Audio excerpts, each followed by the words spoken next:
충청북도와 도교육청의 예산 갈등이 봉합됐습니다. 충청북도가 요구해온 명문고 육성을 고리로 극적 타협을 이뤘습니다. 내년 지방의회 인사권 독립을 앞두고 청주시 의회가 의회직 희망 직원을 모집했습니다. 예상보다 많은 인원이 의회직을 선택했습니다. 범죄 예방 환경 설계, 셉테드가 최근 충북 곳곳에서 조성되고 있습니다. 벽화를 그려넣거나 가로등과 CCTV 등을 설치하고 울퉁불퉁한 보도도 정비하고 있습니다. 여러분 안녕하십니까. CJB 8시 뉴스 시작합니다. 충청북도 교육청의 유치원생을 대상으로 한 재난지원금, 이른바 교육회복지원금이 도의회 예결위 문턱을 넘었습니다. 그동안 어린이집 재난지원금 그리고 무상급식 예산 축소 편성과 얽히고 설키면서 해법을 찾기가 힘들었는데요. 충청북도가 강력 요구해온 명문고 육성을 고리로 극적 타협이 이뤄졌습니다. 홍우표 기자입니다. 이시종 지사의 명시적인 언급은 없었지만 충청북도가 내년도 무상급식 예산을 대거 축소 편성한 이유는 예산이 풍족한 충청북도 교육청이 어린이집 재난지원금 편성을 거부한 데 있다는 분석이 지배적이었습니다. 도의회 또한 도교육청에 유연한 입장 선회를 요구하며 압박했지만 요지부동. 유치원 교육재단 지원금은 도의회 통과를 장담할 수 없는 상황까지 몰렸습니다. 이시종 지사와 김병우 교육감의 책임론이 불거지는 등 여론이 악화되자 결국 물밑 대화가 오갔고 도의회 예결위 마지막 날 양기간의 합의안이 공개됐습니다. 충청북도는 유치원과 마찬가지로 취약 전 영유아에게 1인당 10만 원씩 재난지원금을 일선시군과 분담해 올해 안에 지급하고 무상급식 예산 부족분은 내년 1차 추경에 반영하겠다고 약속했습니다. 미편성된 금액이 114억입니다. 이 부분에 대해서는 지사님께서 본회의장에서 말씀하신 것처럼 제1회 추경경력 예산에 부족분을 반영을 하겠습니다. 협상의 지렛대가 된 것은 이시종 지사가 강력히 설립의 필요성을 주장했던 명문고였습니다. 양 기관은 AI 영재고 설립 등 명문고 육성을 적극 추진하여 인재를 양성하는 것으로 이해도 되겠습니까? 도청과 같이 협력해서 저희가 할 수 있는 최선의 노력들을 다해 가겠다는 것을 말씀드립니다. 추진하시겠다는 거로 이해도 되겠죠? 예, 그렇습니다. 네, 알겠습니다. 마지막 임기를 보내고 있는 이 지사의 강력한 의중이 반영된 명문고 타협안. 도교육청은 교육부의 국립 AI 영재고 설립을 대선 후보들의 공약에 포함시켜 추진하는 것이 가장 현실적인 방안으로 보고 있습니다. CJB 홍우표입니다. 청주시 의회가 내년도 인사권 독립을 앞두고 의회직 희망 직원을 모집했는데 예상보다 많은 인원이 의회직을 선택했습니다. 지방자치법 개정으로 향후 조직과 위상이 한층 확장될 것이라는 기대감이 작용한 것으로 보입니다. 조영광 기자입니다. 6개월 전부터 청주시의회에 파견돼 근무하고 있는 8급 김모 주무관. 고민 끝에 의회에 남기로 했습니다. 사실상 남은 공직을 의회에서 보내야 하는 중대한 결정이었는데 의회직의 미래를 밝게 봤습니다. 승진에 있어서 유리할지 불리할지 조금 불투명하긴 하지만 독립하면서 전문성이 커지다 보니까 좀 더 많은 자부심을 갖고 일할 수 있고 더 큰 보람을 느낄 수 있을 것 같아서. 청주시의회가 내년도 인사권 독립을 앞두고 1차로 의회 근무자들의 잔류 의사를 조사했는데 39명 중 19명이 남기를 희망했습니다. 증원된 인원 3명을 포함해 모자란 23명에 대한 2차 집행부 조사에서도 예상을 뛰어넘는 20명이 의회직 전환을 선택했습니다. 간부급인 4급 사무국장 한 자리와 4명의 전문위원을 제외한 6급 이하 전직급에서 모집 인원을 초과한 겁니다. 4, 5급 빈자리는 이틀간 추가 모집을 거쳐 희망자가 없으면 집행부에서 파견되는데 향후 지방의회 조직은 더 확대될 가능성이 높습니다. 또 내년과 내후년에는 의원들의 정책 발굴과 집행부에 대한 견제와 감시 기능을 보조할 19명의 정책 지원관도 첫 선발됩니다. 지방의회에서 제대로 된 전문적인 능력을 가지고 집행부를 견제 감시한다면 집행부도 그것을 인식을 해서 더 나은, 더 발전된 어떤 행정을 펼칠 수 있지 않을까 생각을 하고요. 이번 주말부터는 도의회도 의회직 희망자를 모집하고 향후에는 도내 지방의회 간 또 집행부와의 전 출입을 위한 인사교류 협의회도 구성됩니다. CJB 조윤광입니다. 청주 영덕 고속도로의 경우 이용하는 차량의 절반이 화물차인데 반해 화물차 운전자들이 쉴 수 있는 휴게시설은 턱없이 부족해 높은 사고 사망률의 한 원인으로 지적돼 왔습니다. 이를 방지하기 위한 화물차 운전자들의 전용 휴게소가 들어섰습니다. 이태영 기자입니다. 트레일러 앞부분이 형체를 알아볼 수 없을 정도로 찌그러졌고 도로에는 파편이 어지럽게 널려 있습니다. 지난달 29일 청주 영덕 고속도로 속리산 휴게소 인근에서 발생한 사고로 2명의 사상자가 나왔습니다. 이 사고를 포함해 올해 청주 영덕선에서 발생한 사고는 모두 67건. 이 중 10명이 목숨을 잃을 정도로 다른 고속도로에 비해 유독 높은 사망률을 보이고 있습니다.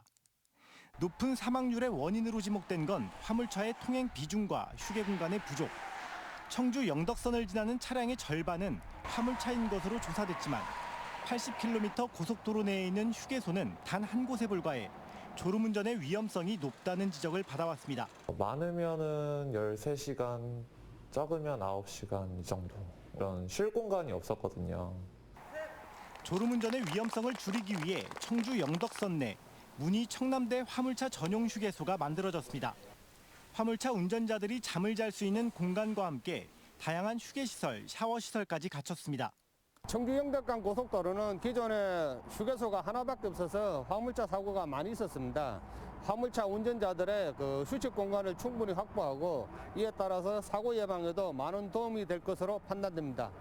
도로 이용객의 특성을 반영한 화물차 전용 휴게소의 개소가 충북 관내에서 가장 높은 사망률을 보이고 있는 청주 영덕선의 오명을 지울 수 있을지 관심이 모아집니다. CJB 이태현입니다. 주변 환경을 바꿔 범죄 발생을 예방하는 걸 셉테드라고 합니다. 낙후된 골목길에 벽화를 그려넣거나 가로등을 설치해 일대를 화사하게 만드는 건데 최근 셉테드가 충북 곳곳에서 조성되고 있습니다. 박원 기자입니다. 충주시 교연동의 한 주택 밀집 지역입니다. 좁은 골목길이 한눈에 봐도 화사해 보입니다. 알록달록한 벽화를 담장에 그려넣은 겁니다.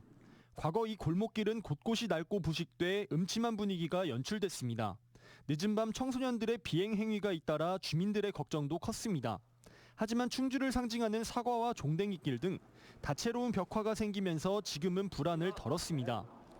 다니는 주민들도 조금 늘어난 것 같고 우선 보면 거리도 깨끗하고 주민 사람들이 다 환영을 한다고. 그림이 있으니까 너무 그러니까 활기차고 이렇게 깨끗하고 정서적으로도 너무 좋은 것 같아요. 벽화 사업은 범죄 예방 환경 설계를 뜻하는 셉테드의 일환입니다. 범죄 심리를 위축시키는 환경을 조성해서 범죄 발생을 사전에 예방하는 걸 뜻합니다. 법무부 청소년 범죄예방위원 충주지역협의회와 충주시는 지난 2017년부터 해마다 지역 내 범죄가 발생할 수 있는 곳을 찾아 환경 개선 사업을 실시하고 있습니다.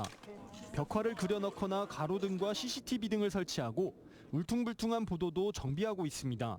구도심에 밀집되어 있는 그 골목길이라든가 이게 너무 어둡고 청소년 문제가 요즘 많이 발생이 되기 때문에 그걸 좀 방지하고자 생각해서 벽화 그리기 작업을 시작하게 됐습니다.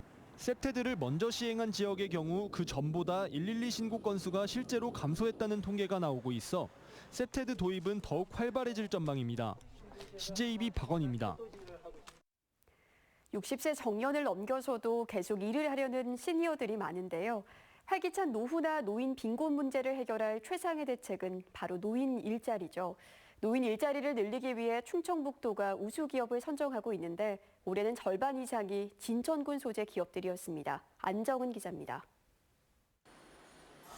올해로 만 63세인 권성욱 씨는 진천의 한 화공약품 제조회사에서 제품 생산과 포장을 담당하고 있습니다. 40년 넘게 몸담았던 화장품 제조업의 경험을 살려 인생 2막을 열고 있는 겁니다. 정년 나이 이후에도 경제 활동을 할 수 있다는 것이 삶의 활력소가 되고 있습니다. 일을 안 하게 됐으면은 어떻게 보면 뒷방 늙은이 취급받겠죠. 근데 이 사회생활을 함으로 인해서 그냥 저 자신뿐이 아니라 주위 분들한테도 좀 새로운 활력이 되는 것 같아요. 이 회사는 만 60세 이상 근로자가 9명으로 전체 직원의 30%에 달합니다. 경험과 체력에 맞는 업무 분장은 이들이 오래도록 일할 수 있는 힘이 되고 있습니다. 일반 직원보다 조금 한 1-20% 좀 더 드리면서 또한 일 역시 그분에 맞게끔 분배해서 하는 것이 맞지 않겠느냐. 올해 충북의 노인 일자리 창출 우수 기업 20곳 가운데 진천군에서 11곳이 선정됐습니다. 만 60세 이상 고용 비율이 5% 이상인 기업으로 급여 수준과 고용 안전성 등에서 높은 점수를 받은 겁니다. 진천군은 노인 일자리 참여 기업과 수행기관, 노년층의 높은 관심으로 노인 일자리 창출 최우수 기관이 됐다고 말합니다. 또 올해 초 통합 일자리 지원단 신설로 각계각층에 맞는 양질의 일자리를 지원한 게 주요했다고 보고 있습니다. 그에 적합하게 저희들이 사업도 개발해서 지금 현재 지원하고 있고, 그리고 각 기업들도 관심도가 높아서 노인 일자리 쪽으로 많이 발전하고 있습니다. 고령화 시대의 노인 일자리는 활기찬 노후 생활을 이어갈 수 있는 최고의 복지가 되고 있습니다. CJB 안정은입니다.